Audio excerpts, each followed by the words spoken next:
So in the latest video I teach you a lot of features from the new Create Mode Update 6, and I left the most important for last, because there is a feature in this update that lets you automate everything, literally everything. So first let's talk about shops. Yeah, you can make shops. To create a shop we need to first talk about tablecloth. They come in all colors and you can place them in any block. They also added these table covers, which are basically the same but with andesite, brass, and copper materials. You can place any item in a tablecloth, and it can go up to 4 of them. If you right click a stock keeper with a tablecloth, you can select any item that you want to sell. After you selected the item, and amount of it, you can place it anywhere in a block. The cloth will display the item that you've selected. In this little square, you can place anything as prize. You can place something like emeralds or dirt blocks. You can hold right click to change the amount of the price, and when you right click this cloth, you get a shop list. You can right click any tablecloth with this to add more items to the list. And when you already have all the items that you want to buy, you can go over to the stock keeper and right click it with the shop list. If you have the items to pay for it, it would automatically remove it from you. And also for the shop owner, the emeralds or diamonds that work as prize, they will deposit on the stock ticker, so you can put a chute below it to collect all the items. Now let's go with the most overpowered item that they added. This little thing lets you automate everything. So you can connect factory gadgets to stock links and you can place them on packagers. Now if I place any item in it, it will tell me how many are there of it. For example, there is 0 redstone in this chest.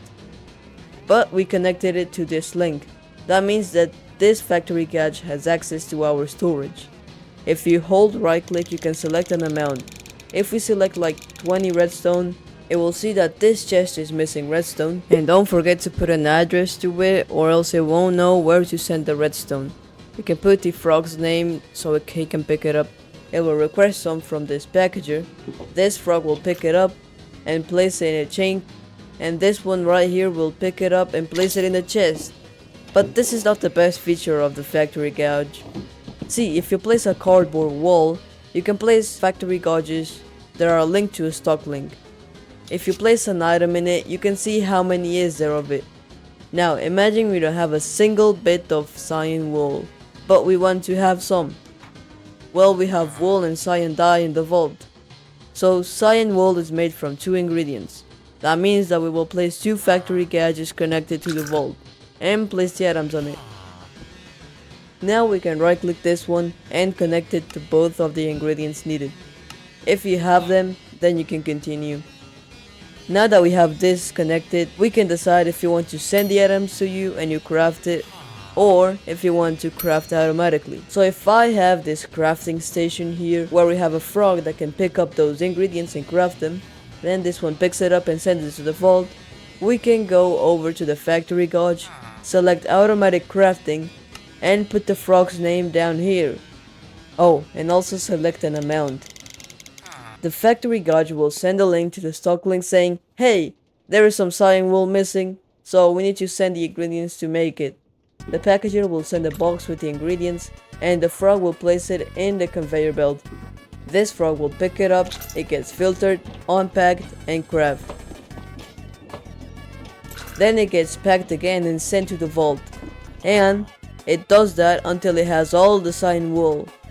So yeah, a pretty cool item. But we could have added more items to this. Like to make wool we need string, and to make cyan we need more colors. And what if we always want wool in here? Well, we can also select an item amount and address for the wool. So if there was also wool missing, it sends some string to craft more. Note, the factory gauge will send the perfect amount needed to make all the materials.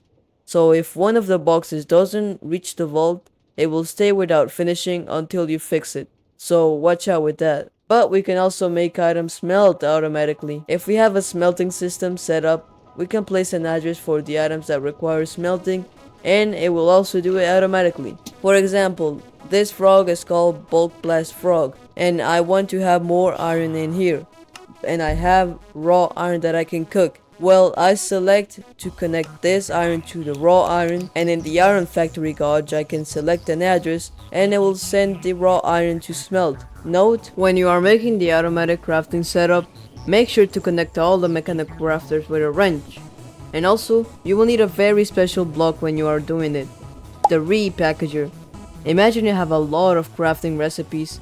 Well, they could get mixed up, and this is where the repackager comes in. If there is a box with messed up crafting recipes, this repackager will fix it for you. Very important block. And final little note, you can set up anything with these factory gadgets. You can place a pressing station that will press the ores into sheets, or even a gold farm that only activates when it's missing gold. There is so much to do with this. So to make the ultimate test, I have here every item needed to craft a wrench. And every item also has an amount, so if there is some missing, it will use a recipe connected to it to craft more. And look at all of these boxes. You can connect the factory gauge to a redstone link. You can place the other redstone link on the clutch.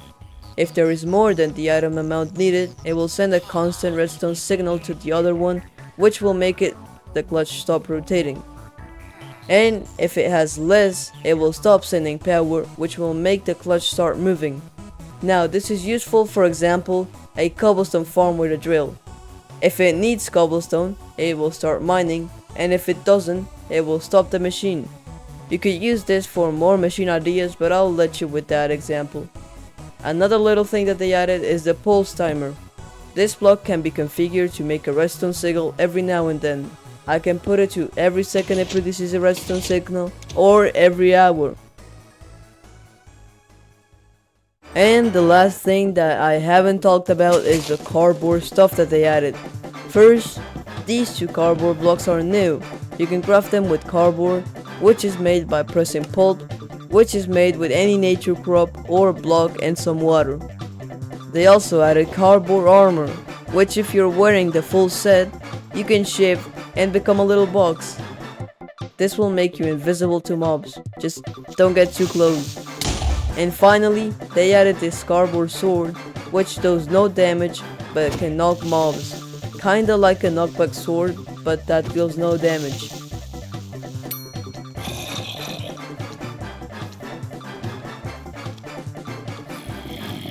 And well, I think that was the entire update.